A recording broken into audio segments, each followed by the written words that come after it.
Well, welcome to the first podcast for Mancademy. My name is Nathan Moss.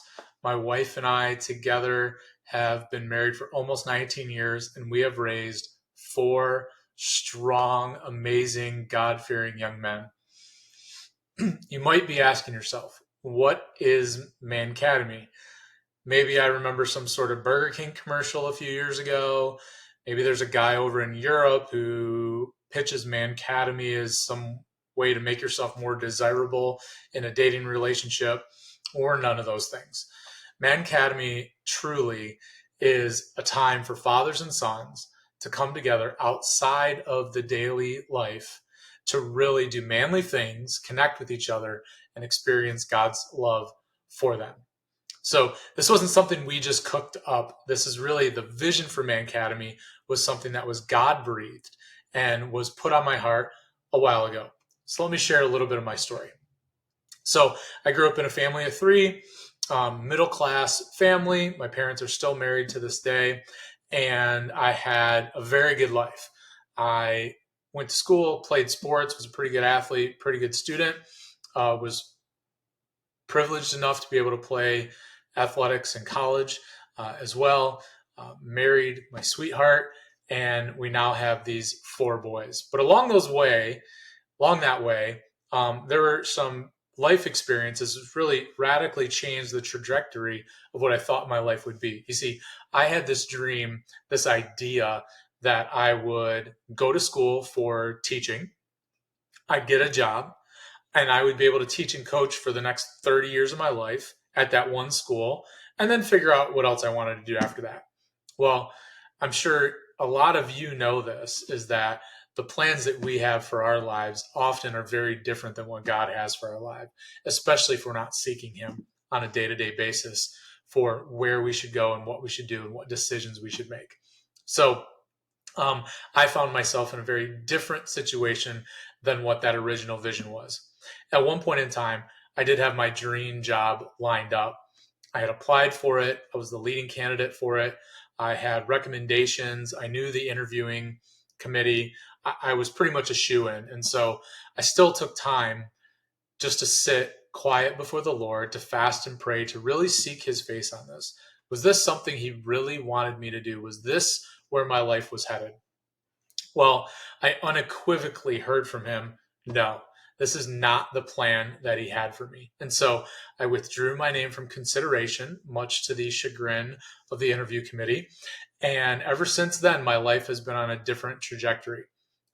Once in the middle of the night, the Lord woke me up with this vision for what Mancademy was going to be. And that's not something that God does to me ever, had never done it before, hasn't done it since. And yet I felt compelled to wake up and just write my notes. And so 12 years ago is when God gave us the vision for Mancademy and what it would look like and the purpose of it and how we would structure it. Well, fast forward, I now find myself at another moment in time where the way ahead is unclear. And so we are trusting God that this is the time to launch Mancademy, and at least just step out in faith and get it going. And so it might look a little different than what the ultimate vision and plan for it is, but we are just believing God and walking by faith, and we are going to move in that direction. A little more about my background. Like I've said, I'm a teacher and a coach. I've taught both public and private school. I've coached boys and girls sports. More on coaching girls sports at another moment in time. You'll hear about that because I learned some very important lessons that I had never learned in playing sports all the way through, and then coaching boys sports as well. I've also worked in sports marketing and branding. I've worked in the film industry. I've worked in the apparel industry. Currently, I help other entrepreneurs build their businesses and move them forward through a variety of skills. I have scooped ice cream. I have sold Christmas trees, and I've even delivered pizza. So wide variety of experiences that come to this point. I was also the principal of an all boys school. And so I know a thing or two about dealing with boys. And like I said, my wife and I have four of our own boys. And so I'm really excited to share this journey with you in Mancademy. We really believe in the power of intentional parenting driven by biblical values and really walked out together through shared experiences. So we're looking to have a lot of fun and learn a lot of lessons within the podcast. We'll also bring on people from time to time to interview them as they have different experiences and insights, experts in the role of being a man or raising men. And all with this idea that we will eventually have a father-son retreat locally for you. Just figuring out the logistics behind that and how we host the whole thing and make this a mobile option, so that everyone all around the country who's interested to have one of these father-son weekends come to their neck of the woods, that we're able to mobilize and fulfill it so that it's as meaningful as possible. So it's a little bit about me, a little bit about the vision for Mancademy, where it came from, where it was from. I do want to leave you with this thought that we're going to take a look at biblical examples of manhood, both good and bad, and we're really going to reflect on those as we walk through this podcast, and also bring it in onto the retreats. And so I want to point you to a story. It's in the Gospels. You can find it in Matthew 8. You can find it in Mark 4, and you can also find it in Luke 8. John left it out of his gospel, but maybe we'll find out one day why.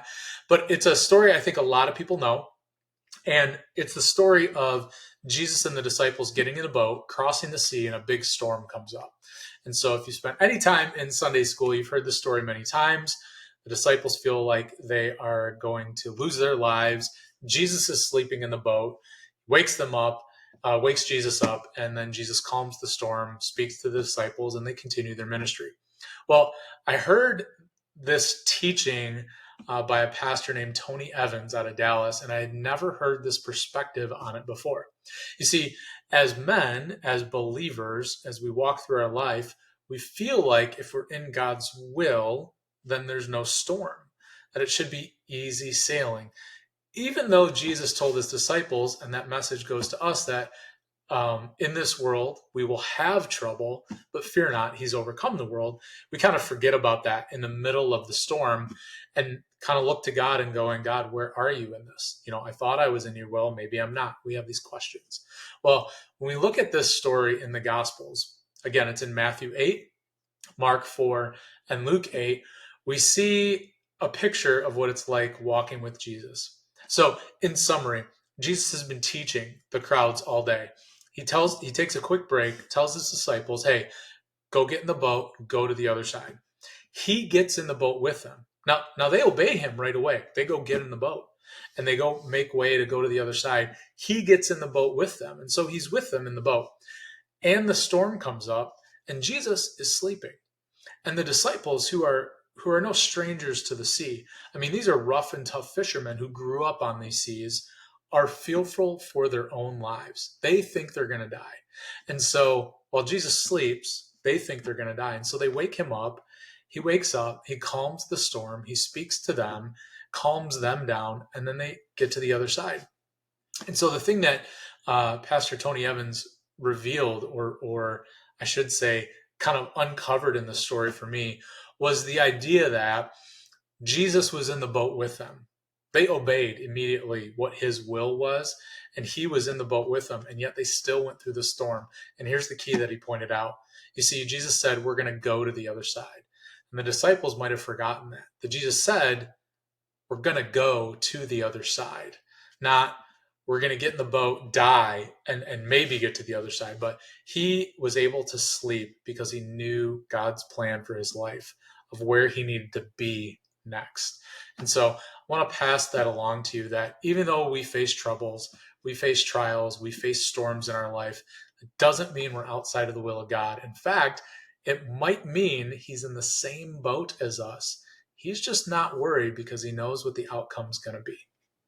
So men, let's hold fast to that message. Well, before we go in our first podcast, I want to leave you with this idea, this call to action.